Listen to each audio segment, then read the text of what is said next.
經韓指創晒新高啦！哇，恒生不停創新低，收盤就跌破咗24000關口啦。係下星期可能大概率都係會觸底反彈，咁但係後邊仲要跌。嗱，恒生就真係非常之弱啦，就作為而家記住全球嘅金融遺址啊，即嗯，使今個禮拜啦，好似美伊簽約啦，咁好嘅利好啦，全球大升啊，日經韓指創晒新高啦，哇！恒生或者恒生科技不停喺度真係創新低，又點解咧？嗯呢個係咩原因咧？King Sir？恒生指數咧呢個星期其實就係真係有啲弱嘅，因為本身我喺上週內部講話都同大家講到恒生其實呢個星期有個任務，佢就係一定要盡快上翻去大概24,800點附近呢個位置，其實係階段性嘅一個轉強嘅信號。咁佢其實就係除咗星期一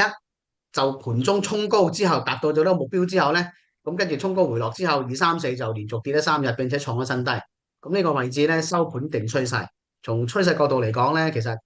恒生指數其實係進入咗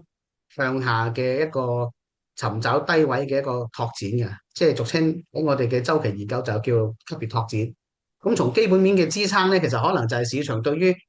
恒生指數嘅嗰個前期嘅叫做高增嘅嗰啲叫做模型股 AI 股嘅嗰個持續漲幅啊，然後幾時轉翻過嚟嗰啲中流砥柱，好似騰訊啊、阿里啊或者小米呢啲核心嘅龍頭股嘅嗰個叫做轉換節奏，就抱有咗一種叫做相對叫做比較遲疑啊、立落嘅態度嘅，即係可能就係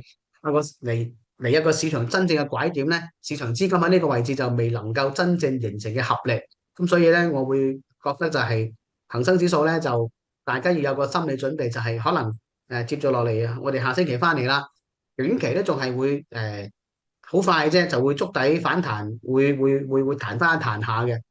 但係佢即使再往上漲到大概7月嘅打一個星期後啊，即係我哋而家講緊可能未來半個月嘅走勢啦。即使佢再反彈一下都好，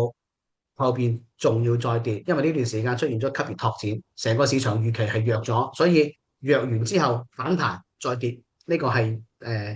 短期大家要注意嘅。所以做恒指嘅核心標的咧，即係即使要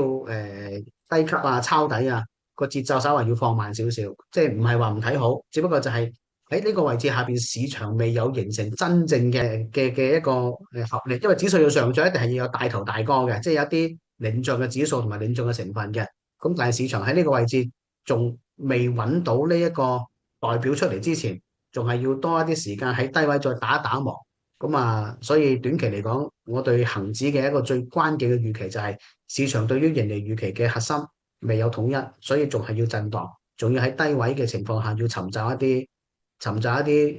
叫做合理嘅統一嘅預期同時間啊。咁恒生禮拜四啊，咁啊收盤就跌破咗24000關口啦。咁嗱，King Sir 有冇咩睇法？大概跌到